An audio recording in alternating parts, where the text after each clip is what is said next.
دریائے دجلہ کے کنارے اکثر گھومتا رہتا تھا اور اس کی ادائیں نرالی تھی۔ مجذوبوں کے رنگ اپنے ہوتے ہیں، سادیہ نزدیک رائے عاشقاں، خلق مجنو نندو مجنو آکل است۔ تو لوگ انہیں بے وقوف کہتی ہے، لیکن اہل عقل اور اہل تصوف انہیں دانا کہتے ہیں۔ اس لیے بہلول دیوانہ کہا جاتا تھا، لیکن بہلول دانا کہتے ہیں اہل خرد، کہ اصل حقیقی عقل تو ان کے پاس ہیں جو در محبوب تک پہنچ گئے۔ راس الحکمہ تے مخافت اللہ، حکمت اور دانائی کا سر چشمہ اللہ کا خوف ہے۔ تو جس کو اللہ کا خوف جتنا زیادہ ہوگا وہ اتنا زیادہ دانا ہوگا۔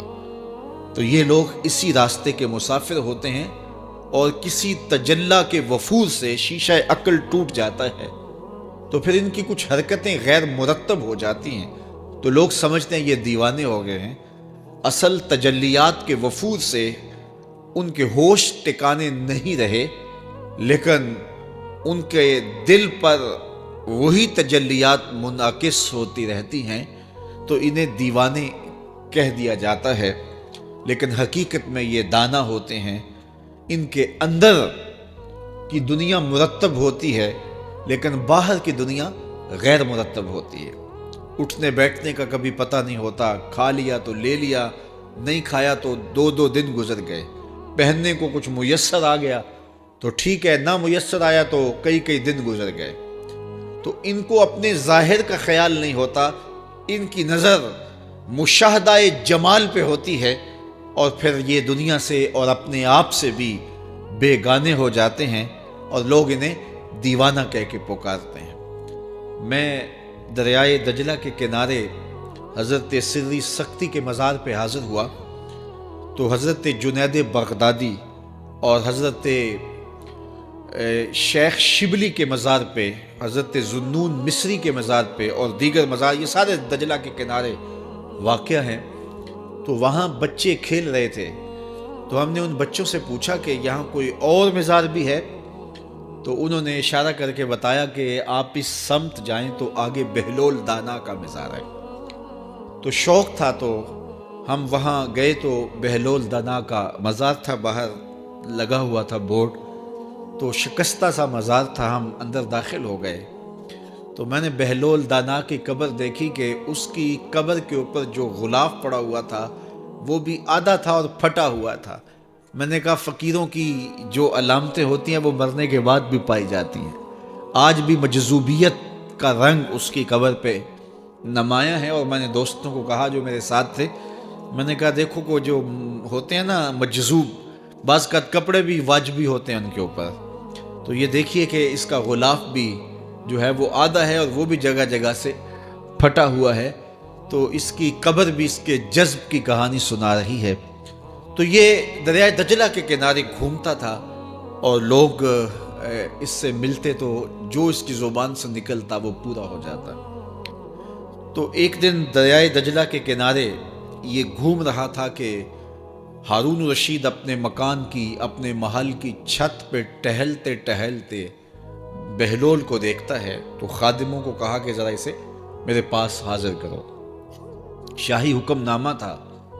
جو چھت کے اوپر خادم تھے انہوں نے اوپر سے ڈولی پھینکی اور نیچے والوں کو اشارہ دیا، انہوں نے بہلول کو پکڑا اور ڈولی میں رکھ دیا، اوپر والوں نے رسیاں کھینچ لی۔ 2 لمحوں کے بعد بہلول بادشاہ کے سامنے تھا۔ تو بادشاہ نے بہلول سے کہا کہ بہلول ایک بات تو بتاؤ، کہا پوچھئے، کہا آپ خدا تک کیسے پہنچے ہو؟ تو بہلول نے مسکرا کے کہا جیسے آپ تک پہنچا ہوں۔ علامہ اقبال نے جو مرد کلندر کی نشانیاں بتائی ہیں ان میں سے ایک نشانی یہ ہے، بات میں سادہ و آزادہ، معانی میں دقیق، کہ اس کی بات بہت لمبی اور لچھے دار اور گچھے دار نہیں ہوتی، سیدھی سیدھی بات ہوتی ہے لیکن سیدھی روح میں اترتی ہے، مختصر اور جامع کلام کا حامل ہوتا ہے اللہ کا بندہ۔ تو کہا کہ بادشاہ جیسے آپ تک پہنچا ہوں۔ تو بادشاہ کا تو خیال تھا کہ کوئی بڑی باریک بینی سے کوئی فلسفہ بتائے گا، لیکن یہ 2 لفظوں میں اس نے کہہ دیا جیسے آپ تک پہنچا۔ بادشاہ نے کہا میں نہیں سمجھا۔ کہا بات تو سادہ سی ہے، تیری عقل میں نہ آئے تو میں کیا کر سکتا ہوں؟ کہا حضرت آپ سمجھا دیجئے۔ تو بہلول نے کہا کہ حضرت میں خود آنا چاہتا تو دیوان خانے میں جاتا، درخواست لکھ کے لے جاتا، پھر جمع ہوتی، پھر کئی واسطوں سے ہوتے ہوئے آپ تک پہنچتی، آپ پھر مجھے وقت دیتے ملاقات کا 6 ماہ بعد، سال بعد، اس وقت پہ میں تیار ہو کے ملاقات کرنے آتا، آپ کے کوئی شاہی مہمان آ جاتے تو پھر ملاقات منسوخ ہو جاتی، پھر بھی آپ کی مرضی ملاقات ہوتی نہ ہوتی، میں چاہتا تو مہینے سال لگ جاتے، لیکن ملاقات پھر بھی آپ کی مرضی پہ، اور جب آپ نے چاہا ہے تو 2 گھڑیاں بھی نہیں لگی۔ تو کہا بندہ چاہے تو کروڑوں سال بھی بیت جائیں، اس کے قرب کی کوئی انتہا نہیں ہے، لیکن جب وہ چاہے تو 2 گھڑیاں بھی نہیں لگتی۔ مانا کہ محبت کے سفر میں ہر گام پہ 100 مشکل ہے، لیکن یہ سفر آسان بھی ہے اگر ساتھ تمہارا ہو جائے۔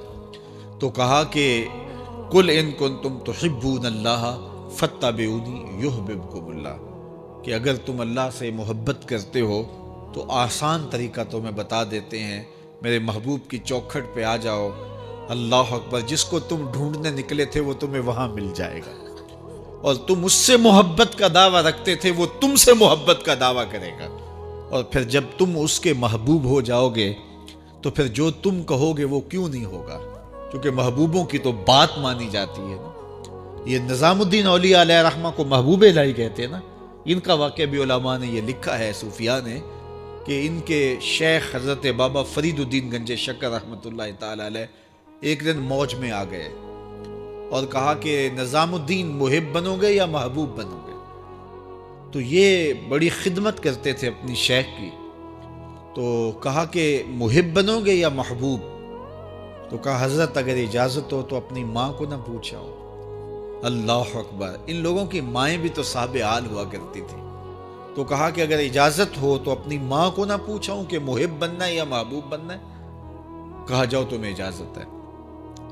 تو گھر کی طرف روانہ ہوئے، 1 دن کا سفر کیا، راستے میں ایک فقیر تھا مجذوب، جو راستے میں بیٹھا تھا، حالت اس کی عجیب سی تھی، تو یہ سلام کر کے گزرنے لگے تو وہ مسکرا کے بولا محب بنو گے یا محبوب؟ تو حیرت زدہ ہو گئے کہ اسے کیسے پتا چل گیا، یہ تو میرے شیخ کا اور میرا راز ہے۔ تو رک گئے، کہا کہ حضرت اگر آپ بتا دیں تو بہت اچھا ہو۔ کہا نہیں ماں سے پوچھو، جو وہ بتائے گی وہی بن جانا، اور اگر ماں نے نہ بتایا تو کل آ جانا، اسی وقت یہاں ملاقات ہوگی، پھر میں بتا دوں گا۔ خیر چلے، رات کو پہنچے، والدہ کی خدمت میں سلام پیش کیا، پاؤں دبائے اور کہا کہ شیخ موج میں آ گئے اور کہا محب بنو گے محبوب بنو گے؟ تو میں نے کہا ماں سے پوچھ لوں، تو میں اماں جی آپ سے پوچھنے آیا ہوں، راستے میں یہ واقعہ بھی ہوا۔ تو ماں نے کہا کہ بیٹے تم صبح ناشتہ کر کے پلٹ جانا، اور وہ جو راستے میں تیرے دل کی بات بوجھ گیا، وہ کوئی صاحب حال تھا، وہ تمہیں صحیح بتا سکے گا کہ محب بننا کہ محبوب بننا۔ خیر یہ صبح ناشتہ کر کے ماں کے پاؤں پکڑے، اجازت طلب کی اور واپس نکلے، اور وہاں جا کے دیکھا تو کوئی فقیر نہیں ہے۔ بڑے حیرت زدہ ہوئے، دائیں بائیں سے پوچھا کہ یہاں کل ایک بابا بیٹھا تھا، کہا وہ تو کل کے فوت ہو گیا۔ تو کہا اس کی قبر کہاں ہے؟ کہا قبر کس نے بنانی تھی اس کی؟ وہ گندگی کے ڈھیر پہ لوگوں نے پھینک دیا۔ دل میں بڑے حیرت زدہ ہوئے، اتنا با کمال تھا، لیکن اپنی حالت یہ، خیر وہاں چلے گئے اور جا کے کھڑے ہو کے پوچھنے لگے، بندہ خدا دل کی باتیں بوجھتا تھا اور میرے ساتھ وعدہ کیا تھا کہ اگر ماں نے نہ بتایا تو کل آنا، اور اپنا پتہ ہی نہیں تھا کہ کیا ہونے والا ہے۔ یہ بات کہی تو بابا اٹھ کے بیٹھ گیا، عرش فرش تے بانگا ملیاں تے مکے پہ گیا شور، بلے شاہ سا مرنا ناہی تے گور پیا کوئی ہور۔ ہاں اٹھ کے بیٹھ گیا اور کہا کہ نظام الدین محبوب بننا محب نہ بننا، محبوں کا یہ حال ہوتا ہے، نہ کفن ملتا ہے نہ دفن ملتا ہے، محبوب بنو گے تمہاری قبر پہ بھی میلے لگیں گے۔ فاتبعونی یحببکم اللہ، اگر حضور کی اطاعت کرو گے، حضور کی فرما برداری کرو گے تو تم محبوب بن جاؤ گے۔ تو حضور کی محبت خدا کی محبوبیت کا ذریعہ ہے، اس لیے ہمیں حضور کا پیار اپنی روحوں میں موجزن کرنا ہے، حضور کی محبت اپنی روحوں میں اتارنی ہے، اور محبت اپنے تمام تر تقاضوں کے ساتھ جب روح پذیر ہوگی تو پھر ہمارا انداز زندگی بھی سنور جائے گا، ہماری آخرت بھی سنور جائے گی۔ ولی کے پہچاننے کے لیے کرامت شرط نہیں ہے، کرامت ایک ذریعہ ہے، ضروری نہیں ہے۔ کتنے اولیاء ہیں جن کی کرامات ہمارے تک نہیں پہنچی لیکن وہ اللہ کے ولی ہیں۔ سب سے بڑے ولی اس امت کے صحابہ تھے، ان میں سے کتنے کی کرامات ہمارے پاس پہنچی ہیں لیکن ہم انہیں اللہ کا ولی مانتے ہیں۔ تو یہ کوئی شرط نہیں ہے، شرط ایمان اور تقوی ہے، اور باقی احادیث میں مختلف ان کی علامتیں بتائی گئی ہیں۔ الذین اذا رأوا ذکر اللہ، ایمان اور تقوی سے متصف بندگان خدا کی ایک علامت یہ ہے جب تم ان کی صحبت میں بیٹھو تمہیں خدا یاد آ جائے، اللہ کی یاد آنے لگے۔ تو کرامت معیار ولایت نہیں ہے اور شرط ولایت بھی نہیں ہے۔ تھوک کے حساب سے مارکیٹ میں بہت سارے لوگوں کی جعلی کرامات موجود ہیں، تو اولیاء کے لیے ہم عقیدت اور محبت کے جذبات رکھتے ہیں تو پھر مارکیٹ میں 2 نمبر بھی اس کا آئے گا۔ اور ہمیں پتہ ہے غذائی اجناس سے لے کر کے ادویات تک اور دیگر ضروریات زندگی تک کہ اصل کیا ہے اور نقل کیا ہے، تو ہمیں اس میں بھی غور و فکر کرنا چاہیے کہ اصل کیا ہے اور نقل کیا ہے، نہ یہ کہ ہم چند بدطینت لوگوں کی وجہ سے حقیقت کا انکار کر دیں۔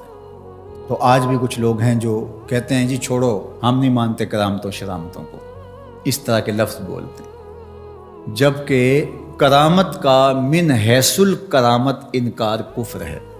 اگر کوئی کہے میں کرامت کو ہی نہیں مانتا تو یہ کفر ہے۔ وہ کرامتیں جن کا بیان قرآن مجید میں موجود ہے، جس طرح آصف بن برخیہ کا تخت بلقیس لانا، حضرت مریم سلام اللہ علیہا کے حجرے میں بے موسم پھلوں کا آنا، اصحاب کہف کا 300 سے زائد سال کا عرصہ سوئے رہنا کھائے پیے بغیر، اور رب ان کی کروٹیں بھی بدلتا رہا، یہ قرآن میں مذکور ہے۔ تو اس کا انکار بھی کفر ہے، قرآن کا انکار لازم آتا ہے۔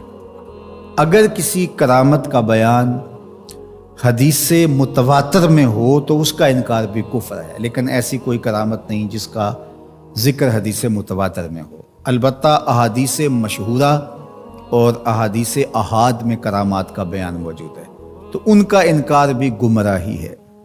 جس طرح وہ 3 لوگ جو غار میں پھنس گئے تھے، انہوں نے پھر دعائیں کی اور پتھر ہٹا۔ جریج کا واقعہ موجود ہے، صحابہ کی کرامات موجود ہیں، حضرت عمر کے رکے سے دریائے نیل کا چلنا، اس طرح جو مسلمہ بزرگ ہیں ان کی کرامات کا انکار کرنا محرومی ہے۔ لیکن یہ بات بھی ذہن میں رکھے کہ کرامت اللہ کی طرف سے بندے کو دی جانے والی ایک عزت ہے، لیکن ولی کی زندگی کا مقصود رضائے الہی کی طلب ہے، کرامتوں کی طلب نہیں۔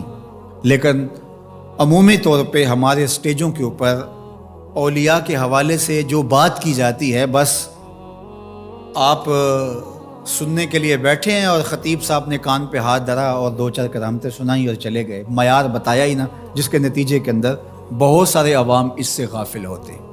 میں اللہ کا شکر ادا کرتا ہوں کہ ہم نے ہمیشہ اس بات کا التزام کیا ہے کہ لوگوں کے سامنے پوری تصویر رکھیں، کیونکہ مجھے اس بات کا احساس ہے کہ آپ لوگ کتنی محنت کر کے کہاں کہاں سے چل کے آتے ہیں، پورے پاکستان میں بلکہ پوری دنیا میں ہم جہاں گئے ہیں، ہمارے سامنے جو لوگ آ کے بیٹھتے ہیں زیادہ تر طبقہ باشعور لوگوں کا ہوتا ہے، تو پھر ہماری ذمہ داریاں اور زیادہ بڑھ جاتی ہیں کہ ہم جو ہے وہ ان کے سامنے وہ بات کریں جو بات کرنی چاہیے۔